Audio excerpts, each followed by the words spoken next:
bismillahi rahmaani rahim alhamdulilah wasalaatu wasalaamu ala rasulillah mbokk yi déglu di seetaan Walfadjri TV ñu ngi leen di nuyuwaat di leen ziaraat di leen tatagal ci seen émission bii di tànneef émission bu tànneef bi nag tànnal leen kenn ci doomu daara ji waaye kenn ci citoyen yi nga xam ne am na lu ñu apporteel askan wi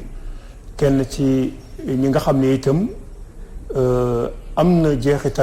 jeexital bu ñu bàyyi ci biir réew mi waaye ca bitim réew muy imam Waly Seck di imam fële ca Washington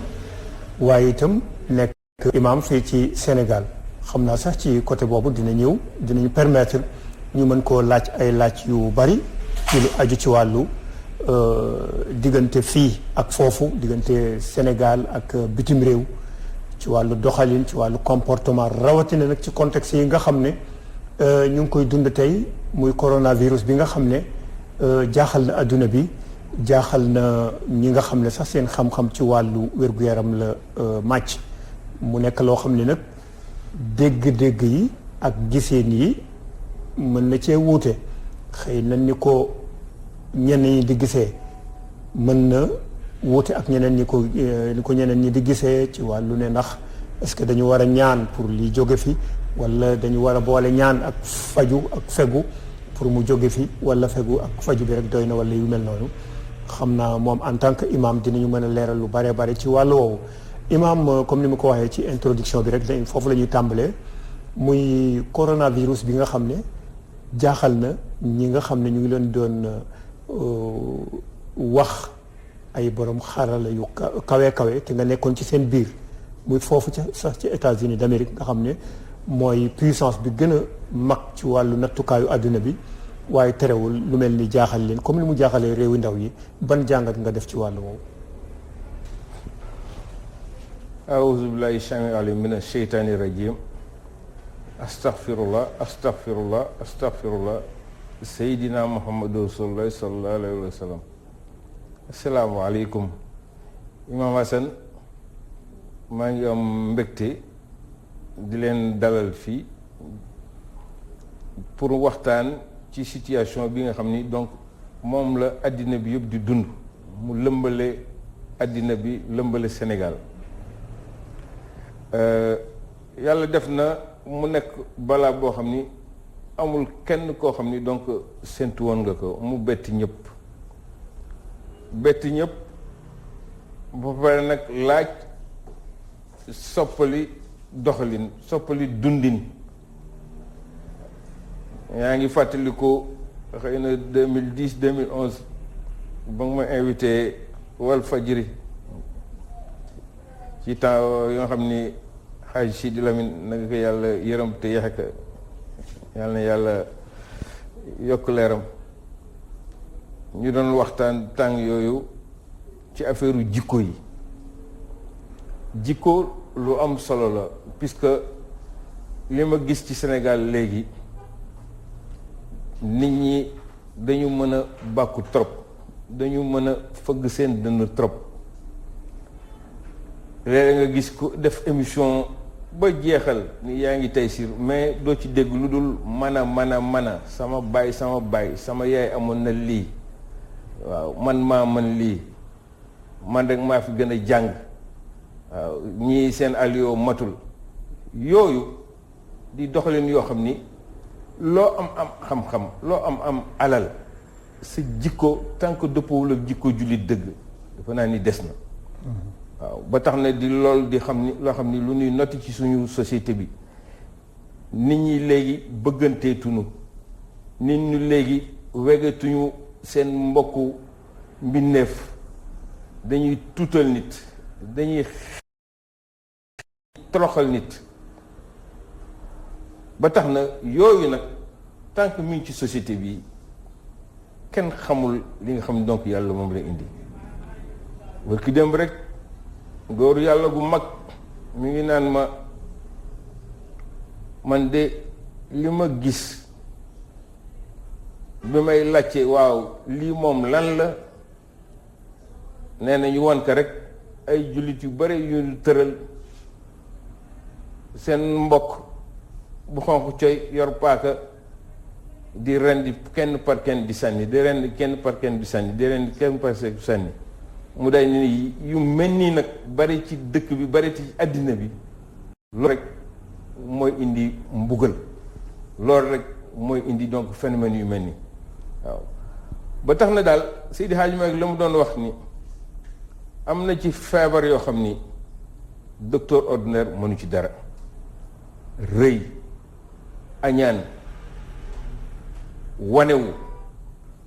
ba pare foo gis yiw nga ni man rek ma ko yelloo bëgg nekk lépp dajale pouvoir yépp waaw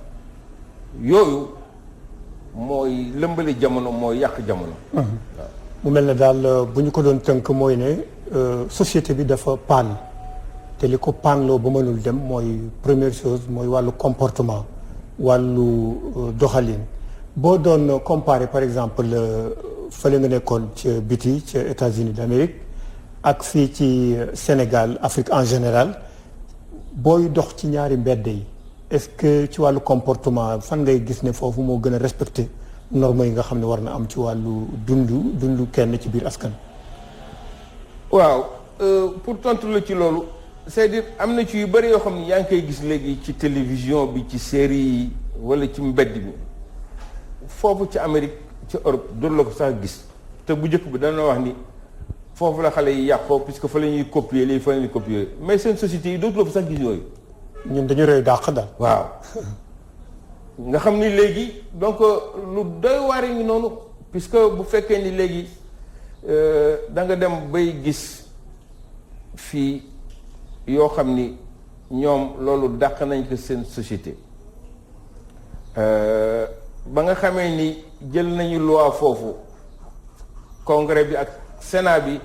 adopté ko daal di ni góor ak góor mën nañu sëy jigéen ak jigéen mën nañu sëy donc loolu di lu doy waar yàlla bi mu indee lii nga gis président américain bi ak ñëpp ni nit ñi xamee melokaanam dem ba nga xam ni mi ngi woote pour ñu nodd mi ngi woote pour ñu jàng alxuraan ndax ñu génn ci musiba. waaw ndax ñu génn ci musiba bi. mbaa du fa jaaree tuub benn yoon. ah waaw léegi kay moom loolu rek moo ko dese kay jox ko tur rek moo ci des de xanaa bu ñu jógee tuddee ka Assane Trump rek Assane Trump. mu jeex tak waaw ba tax na mu ma toog ba si yàgg ma ni àddina moo doy waar bu yàggul dara rek gis nañu fi ñoo xam ne ñi ngi yëkkati seen kàddu di bind ci journaux yi di wax ci rajo yi naan walla jàkka yi daal dañuy tànqal puisque nodd bi ñaari yoon ñetti yoon ci fajar bi mënoon nañu nodd benn yoon rek xadar jumaay wasifa yi mënoon nañu bañ a utiliser micro ñoom rek ñu def ko seen biir yàlla def loolu nga xam ne ñoom ñu ngi ko doon bañ a dégg léegi ñu ngi dem ba ñu ngi koy namm puisque déggatuñ ko déggatuñu xadara juma déggatuñu wasifa ah mu créé benn vide. voilà juma mi ngi nii nit ñi mënatuñu daje nodd bi nga xam ni fajar yenn bilaal yi ak couvre-feu bi mënatuñu génn waaw ba tax na loolu ngeen doon ñaan yàlla may na leen ko léegi ña nga xam ni ci ñooñ lañ ko doon xaaree léegi ñoom ñoo koy appliqué ci seen biir ay église ca Maison Blanche ba moo tax daal nit fu mu nekk dafa war a maanu nit fu mu war a nekk dafa war a wàcce boppam nit fu mu nekk dafa war a am jikko jullit dëgg nag du di dem ci biir jàkke yi di yuuxu nit ñi du romb nit ñi di leen toroxal du aussi wanewu bu ñu nee solidarité tant que télévision ñëwul wala tant que neewuñu téléthon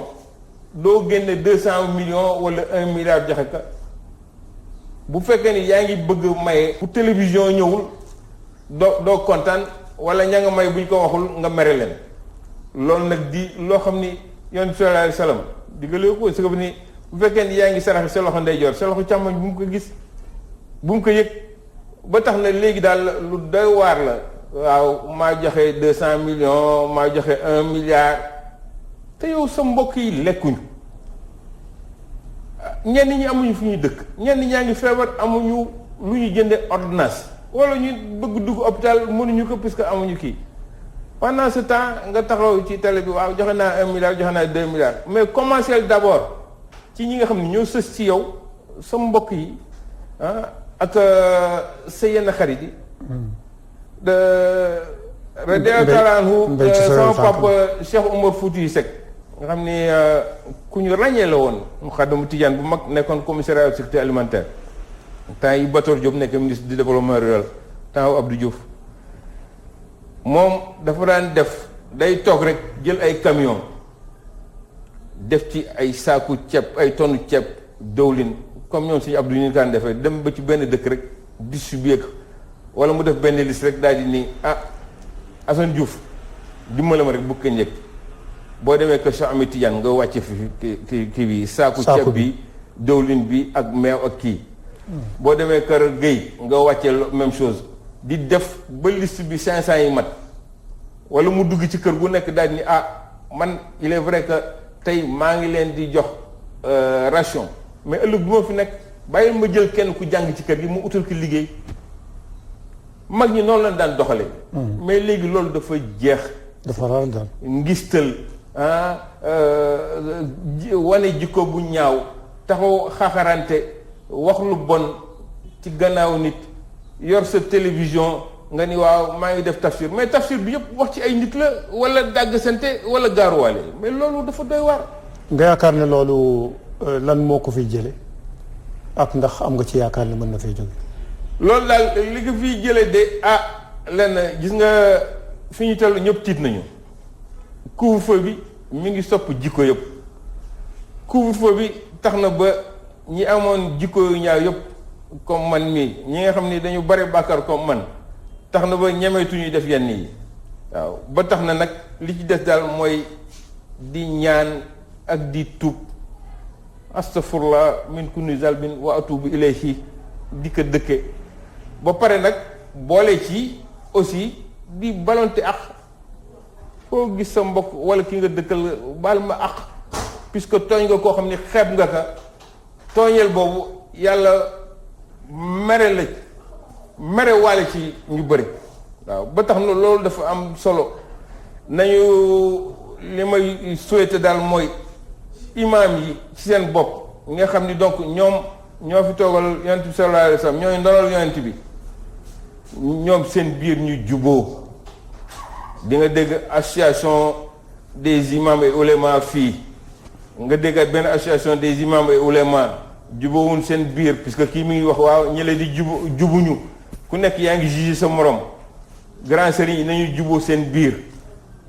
politiciens yi lii président Macky Sall commencé ni di woo ñëpp de tout bord ñëw di waxtaan ak ñoom di leen laaj ba lu ñuy def loolu yëpp lu am solo la puisque loolu moo baax ci réew mais bu fekkee ni da nga tëju rek di jël sa ay décision ñu daal ni daal ñun ñëpp summi nañu suñu pouvoir jox nañ la ko yow président Macky Sall sëriñ si jox nañ la summi nañu li ñu yoroon jox la ko politiciens yi summi nañu yoroon am nga super pouvoir léegi yaa gën a fort roi mais dooni man lu ma neex laay def du tere nga kon ne donc di concerté wu décision booy jël nga ni man kat bala may tabax immeuble bële wala may jël xaalis bu bëri di ko def ci building administratif kooku est-ce que nanu ma ko woon def hôpital de type A nga xam ne léegi situation ngi nii kenn mënatul dugg avion évacuation sanitaire dem faju ji bu fekkoon ni jumtukaay yooyu yëpp donc fagaru woon nañ ko tey jaaxle du am waaw beneen bi aussi mooy bu fekkee ni da nga bëgg a xëy rek supprimer poste premier ministre nga diisoo ci wax ci nit ñi puisque premier ministre poste boo am importance la poste de coordination la boo xam ni tey yenn fay yi ngay gis yëpp donc loolu moo koy indi benn nit rek mënul def lépp di nga laaj pouvoir ba ñu jox la lépp mais tant que amuloo dispositif bi donc dafay indi yu muy soxe ci wàllu mbay mi ak ci yeneen secteurs yi. comme mbay moomu nga wax sax dinañ ci ñëw lu yaatoo yaatu. waaye balaa may ñëw ci beneen tomb boobu muy wàllu agriculture ndax ci nga spécialisé wu dama bëggoon ñu taxaw tuuti ci situation bi nga xam ne ñun ñu ngi ci paanu jikko boobu nga wax xam ne moo ñu teree avancé waaye itam ñu nekk ci situation boo xam ne ñu ngi jéem a xeex ak feebar feebar boo xam ne kenn mënu ko xeex ñaar mënu ko xeex ñëpp ko mën a xeex pour mu jóge fi te mu nekk défi ci suñu kanam mu mel ne nag Sénégalais yi dañu commencé di miin feebar bi di ko yab ba nga xam ne sax bu heure couvre-feu bi jegee da ngay gis ñuy traîner ci mbedd mi mel ne couvre-feu bi mooy problème bi ñu fàtte sax li waral ba ñu def couvre-feu boobu est-ce que yàpp boobu ñu commencé di yàpp feebar bi du leen indi dugal ci benn kàmb boo xam ne kenn dootu ci mën a génn. waaw loolu. ak sax lan moo ci rôle imam en tant que kuy orienté. waaw loolu aussi mooy bu fekkee ni daal da nga tere mbir bul def aussi foo gis ku mel ni El Hadj Assane Gueye sama xarit maa ngi koy nuyu ñëw ni la man kat dama bëgg dem Thiès ci sama aawa bi foofu léegi dama bëgg nga utal ma autorisation laissez-passer nga jox ko autorisation boobu keneen foo gisee mu ni que man de dama demoon fële ci préfet wala ministre de l'intérieur donc moom ma defal autorisation bi kooku aussi ñu jox ko finalement bu fekkee ni donc ñooñu du pour utilité mu nekk ay docteur wala ay magistrat wala yooyu ba ñu war leen ko jox day indi loo xam ne day mujj lamb ba da ngay laaj sax ndax donc couvre-feu bi doon na amati njariñ puisque ku jóg rek daal ne am naa laissez-passer man kat dama fay benn waay rek donc mu gis benn ASP rek donc mu indi benn laissez-passer léegi daal li ñuy wax mooy bu fekkee daal da nga bëgg yar nit ñi yàlla indil la mooy yoo xam di nga leen ko yaree boobu daal nga jël ci ay jumtuwaay. beneen bi aussi mooy kilifa diine yeeg ñoom imaam yeeg ñoom ñëpp li ñu wax benn la nañu topp li docteur wax puisque président du feebar bu faj boppam docteur bi ci boppam du feebar bu faj boppam imaam bi du feebar bu faj boppam sëriñ bi xalifa bi du feebar bu faj boppam ba tax na donc ku nekk ak sa liggéey ku nekk ak la yàlla jagal donc ñooñu bu ñu tënkee ba taxawal rek donc toppal ci li lay wax bu weesoo même coronavirus bi bu fekkee ni da nga feebar docteur ni la bul woor nga làqutu dem woor après ñu ne moom ko dafa dog rek yàlla moom ko bu boobaa yow yaa rey sa bopp ndax waaw ndax toppoo waxu expert bi waaw topploo waxu ki nga xam ni moom la yàlla jagleel loolu léegi daal nii nga xam ne ñi ngi ko woyofalee affaire bi nii nga xam ne ñi ngi ko ñàkkal fayda affaire bi nañu delluwaat ñu fagaru bu baax xam ni dooni rek li nga xam ni épargné wul premier ministre épargné wul jabaru premier ministre épargné wul ki nga xam ni milliardaire la loolu moo lay wan ni affaire bi affaire bu sérieux la te bul ni comme daal affaire yaa ngi wàññeeku rek naa bàyyeeku daal donc naa def lu ma neex. mu nekk orientation yu am solo ci situation bi ñu nekk. mu nekk nag responsabilité boo xam ne mu ngi ci kanamu askan wi yëpp kenn ku ci nekk ak rôle bi nga ci war a jouer ba protéger wu waaye itam protéger ñeneen ñi ndax taxawaayu mbooloo la waaye du taxawaayu kenn. ñu fàttali leen rek mbokk yi ñu ngi ci émission tànneef dalal ci nag kii di imam Waly Seck nekk imam fële ca Washington mu nekk koo xam ne itam am na transversalité ci xam li xew foofu waaye itam li xew fii ci suñu réew Afrique yi imam Waly Seck yow bokk na ci sa spécialité wàllu économie ci biir économie boobu nag dama ci bëggoon jukki benn pàcc ñu càmbar ko muy wàllu agriculture dañuy faral di wax ne Sénégal réew mbéy la daanaka li ëpp ci Sénégal yi ay béykat lañu xaw ma damay wax ne ay béykat lañu wala ay béykat lañu woon waaye lu mu mënti mel suufas Sénégal daal suufas mbéy la waaye mu ngi mel ne mbéy moomu tey bu doon jëmm dañuy naan niwal nañ ko doole lool lan mooy sa gis-gis ci wàllu woowu. waaw mbay de moom ci secteurs yi nga xam ni ci suñu koom-koom ci la basé wu mbay mën naa wax ni donc moo ci ëpp solo tradition Sénégal la nag sëriñ seeg grand commerçant yeeg ñoom ñëpp dañ leen xam ci loolu boo déggee ñu doon wax le bassin arachidier muy Sine Saloum bu mag ba temps yooyu ci premier gouvernement Senghor dañ ko joxoon priorité ba ñu créer ay société yoo xam ni pour développer donc mbay mi ñi di ko wax Sodeva ñi di ko wax donc Sodagri ñi di ko wax Somivac ñu dem sax ba nga xam ni bi suuf soosu commencé sonn ñu ut beneen société boo xam ni ñu ko doon wax société des terres neuves nga xam ni dañuy dem uti suuf soo xam ni suuf su bees la suuf su nangu la fële ci booru Tambacounda ak Kédougou donc loolu indi woon nag vraiment alal ju bëre ci dëkk bi addina di dox ba nga xam ni dem nañu ba léegi ñu def ni léegi mënuñu sukkandiku ci taw bi rek ñetti weer pour di bay nañu dem ñu waxtaan ak suñu dëkk yi nga xam ni donc ñoo nu wër muy Mauritanie Mali ak Guinée ñu defar ay barrage yooyu nga xam ni dinañ mën a utiliser ndox mi nga xam ni mooy ndoxu dex gi pour di mën juróom-ñetti weer ci at bi ñu mën donc di bay waaw loolu indi donc bi ñu taxawalee barrage yooyu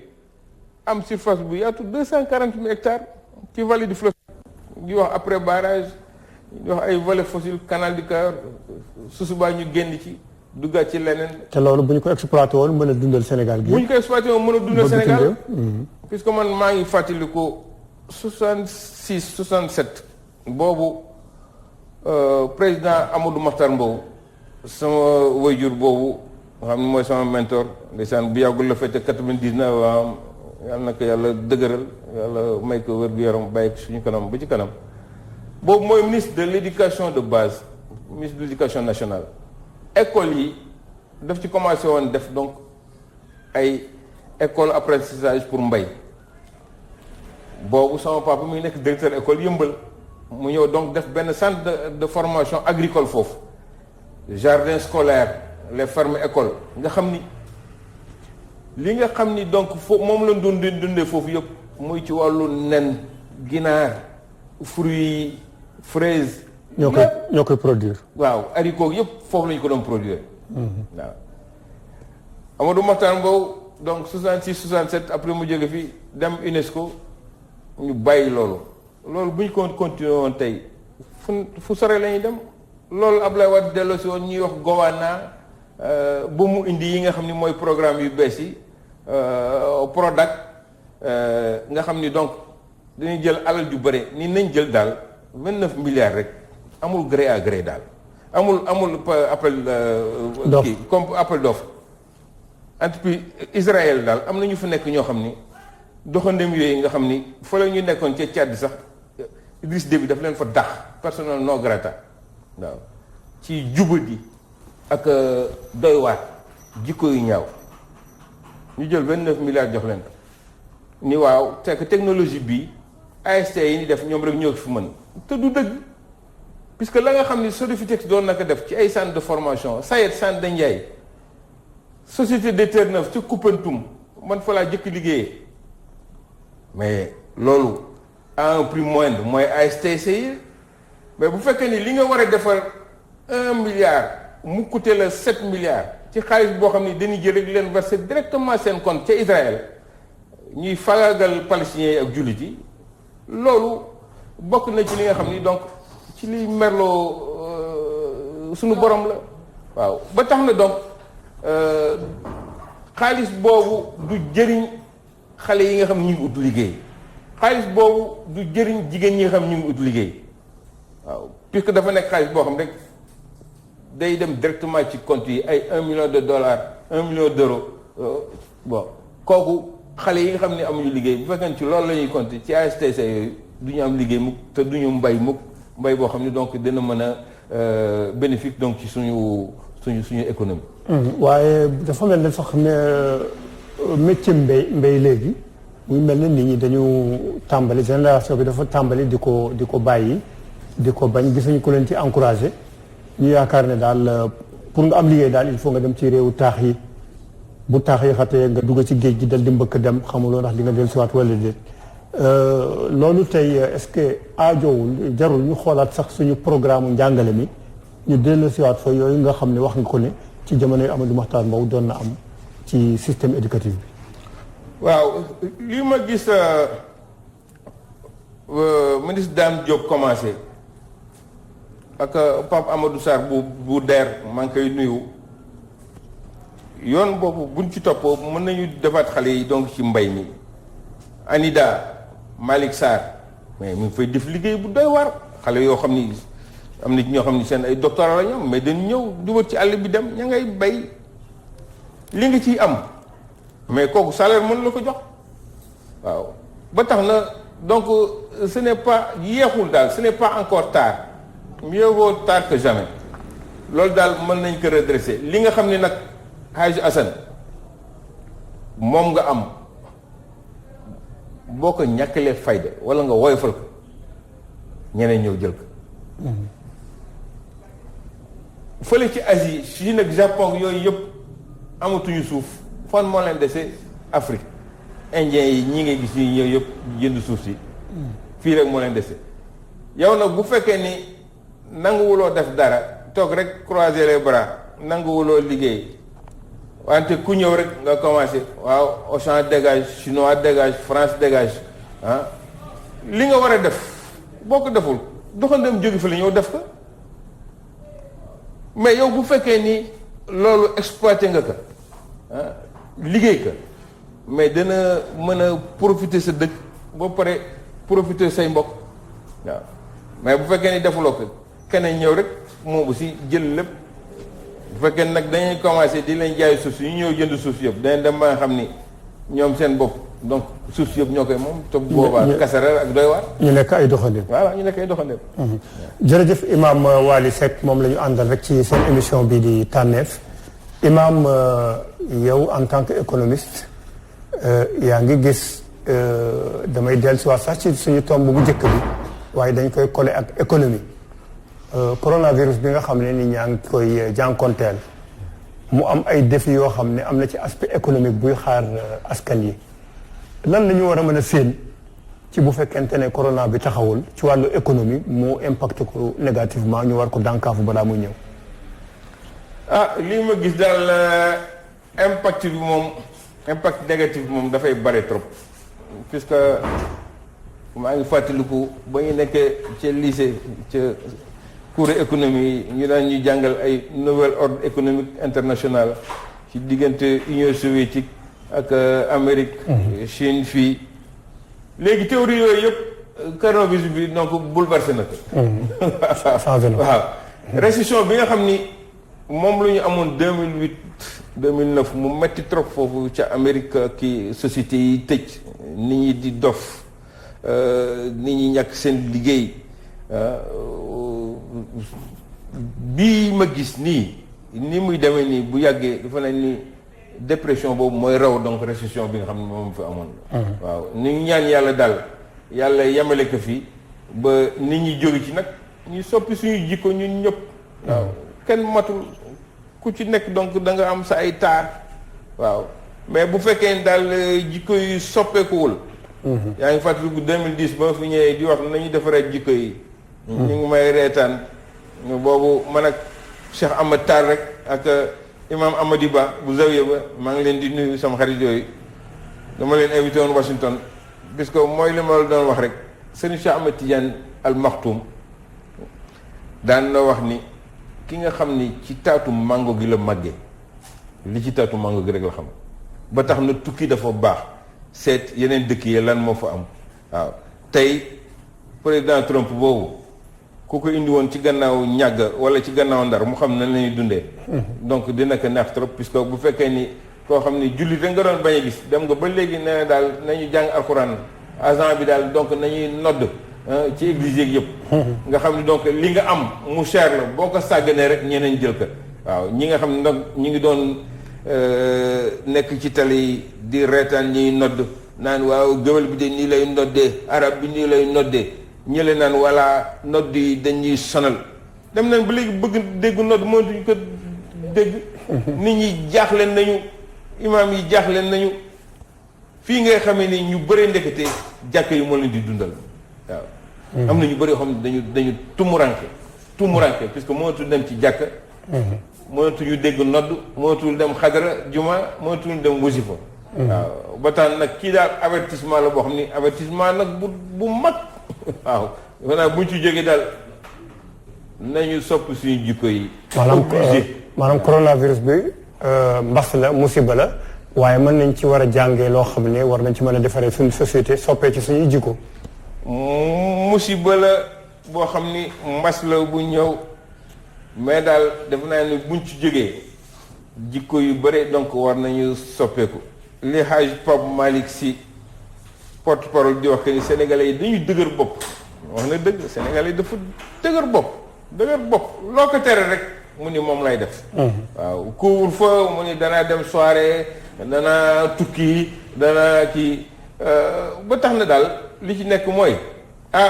discipline générale de mi ngi nii waaw bu fekkee nag jóge nañ ci daal nit ñi donc discipliné wu. dootuloo jéem di roy ci ay Rwanda Kagame ak ay yeneen puisque yow li nga am. moo ëpp doole. li ñooñu am foofu. waaw maa ngi nuyu ñëpp di ziar ñëpp di kontaan ci donc ci seen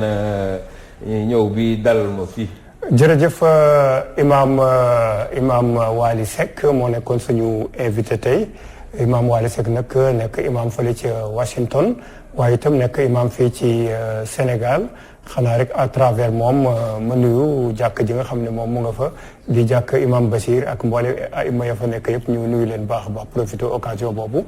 am mbégte lool fekk leen ci koñ boobu di fa defee émission bi imam bu fekkoonte ne am nga benn kàddu bu mujjee lan lay doon. kàddu bu mujj bi daal mooy yàlla juboo la digle nit ñi nañu juboo imam yi nañu juboo seen biir ku nekk fonk sa morom. prédicateurs yi ak prêcheurs yi nañu juboo seen biir yor télé toog fële di bojjatante di waxante lu bon nit ñi aussi koo gis na nga ko wekk ba pare ñi nga xam ni yàlla dénk na leen alal bu ñuy commencé ci télé bi nañu commencé pour ñi nga xam ni donc ñoo sës si ñoom rek muy mbokk yi ak sopp yi ak voisins yi lii nga xam ni ñëw na ñëpp la jaaxal te loolu ñuy dajale du ñu ko war a jot rek ñoo koy jot liste yi ñuy génn daal ni diw ak diw moo ko yelloo affaire bi moom ñëpp la laal donc nañu bëggante suñu biir nañuy jàppante nañu sopp suñu jikko yi donc daal loolu laa amoon lu ma ciy wax donc wasalaam. jërëjëf imaam Waly Seck ñu sant ko bu baax a baax gërëm ko indi na fi ay xelaat ak ay vision yoo xam ne yaakaar naa nit ñi war nañ cee xalaat war ko seet ni ñu koy exploité ba joyante ci suñu dund gi rawatina itam situation bi nga xam ne ñu ngi koy dund muy coronavirus bi nga xam ne lëmbee na Sénégal pas seulement Sénégal Afrique rek waaye monde bi yëpp indi na ci ay gisin ak ay orientation yoo xam ne ba ci jëkk nag mooy soppi doxalin soppi jikko te ànd ak ngëm yàlla te xam ne ku wàcc sa ànd boo dem fekk borom toog fa bu ko defee rek loolu nekk ay orientation yu am solo ñu ko ciy sant bu baax baax di ko ciy gërëm moom imam Waly Seck di gërëm itam ñi nga xam ne àndoon nañu ak man ci émission bi di Ibou Guèye ak kii di Pape Samba ñu sant leen baax a baax ak Barak Mbaye mi nga xam ne moo monté émission bi ak ñi ko exécuté ci régie bi yëpp ñu leen di sant di leen gërëm di leen joxaat beneen dox la ci seen émission bi di tànneef asalaamaaleykum wa rahmatullahi taala wa barakaatu.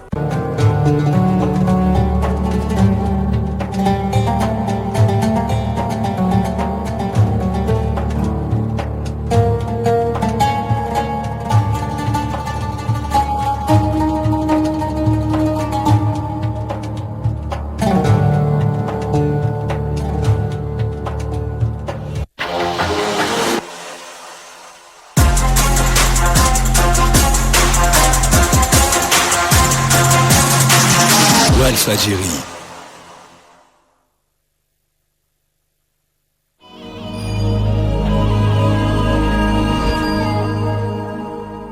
grand dîner amatina gan muy Khadim Samb di communicateur traditionnel war a càmbar seen taxawaay ci xeexum coronavirus bile député Abdou Mbow di vice-président ci pencum ndaw réew mi war a waxtaane ana lan moo war a doon taxawaayu assemblée nationale bu génnee askan wi ci jafe-jafe yi ci dessert ba Ajaratu Caba Dramé di ci dalal Abou Choubalo di artiste bu bari feem te wayoon fi solution te ñu géej koo gis lool.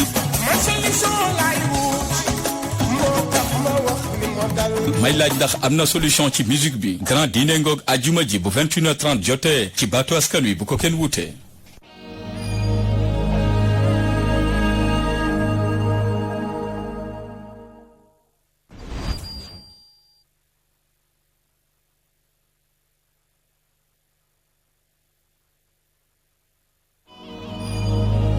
jamono yi moom xel yi dafa jaxasoo ndax lu jëm ci wàllu coronavirus Covid 19 ak mesures yi nga xam ne moo ko accompagné yéen ñi yëngu ci wàllu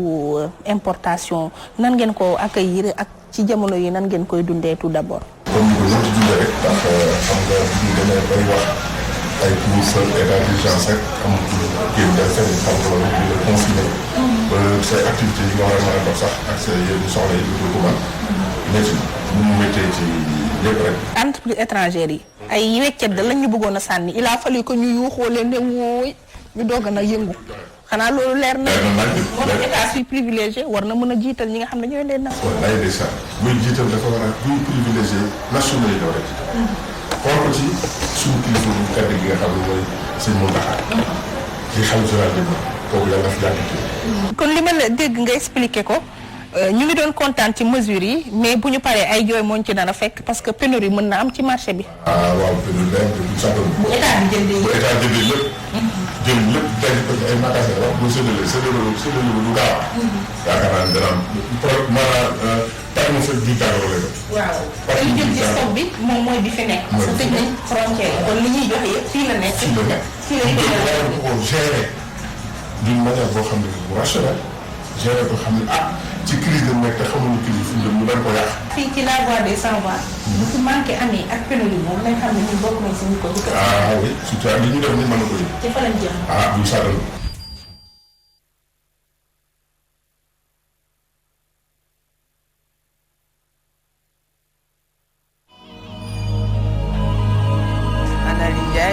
Vous avez parlé donc aussi de l'exclusion sociale dans ce livre. Oui, dans ce livre, donc, le thème central, c'est l'exclusion sociale. Et qui est exclue, c'est une femme et sa fille. Encore.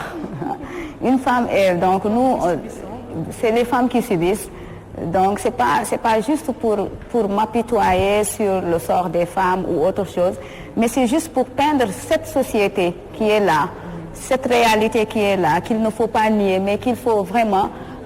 dénoncer pour qu'il y ait un changement. Une musicienne très connue, ces temps-ci, OMG, Oumy Gueye.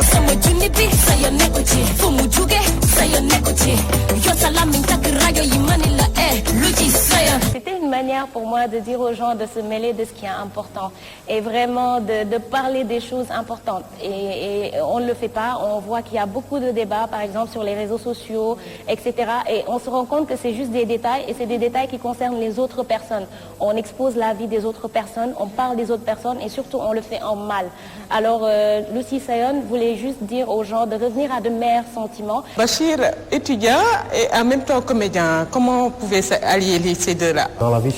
il faut avoir une bonne organisation. Et je pense que quand on a une bonne organisation, on peut faire tout ce que l'on veut. Donc je suis bien organisé par rapport à ce que je fais, par rapport aussi à mes équipes. Et pour moi, dans la vie, le plus important, c'est d'avoir des objectifs.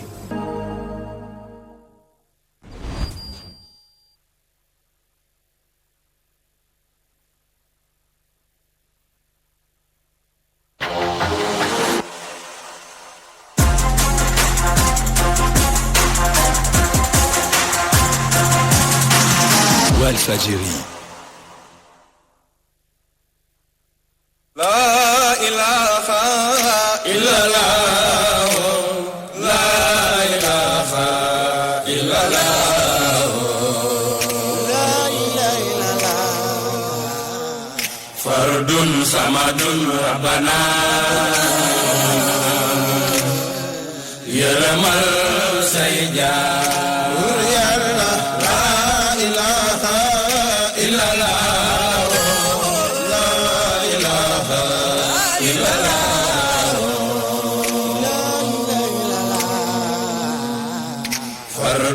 samadun rabbana yërëmal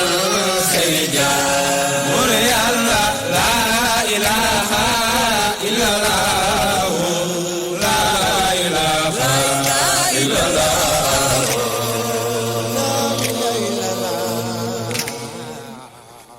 fardun samadun rabbana yërëmal say jaam kullu man yafaanin wa yabxaay wow baktu doy na fi mariyaa fi man yow xul walaa wooy xul walaa wooy xul walaa wooy xul walaa wooy wow baktu doy na fi mbër yaa fi man yow xul walaa wooy buri buri yàlla jox lay loxo nga di ci jëf te fayoo ko dara mu jox lay bët nga di ci xool te fayoo ko dara mu jox la làmmiñ nga di ci jëf te fayoo ko dara xul walaa wooy woowu bàkku doy na ci mbër yaa fi man yow la waay nelaw ngeen nelaw ngeen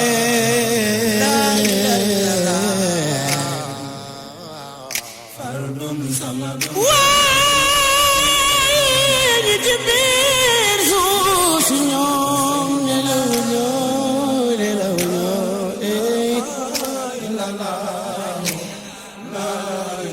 ilaha illallah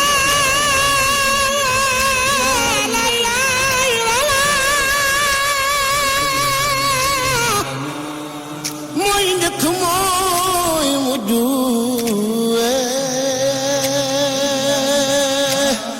yàlla jugul ca lam waxoon bàyyiwul lam digle woon du bàyyi lam dige woone ku ñëw sa añ booba sotti na la ilaha illallah ay waay yàlla yërëmal say jaam faskurullah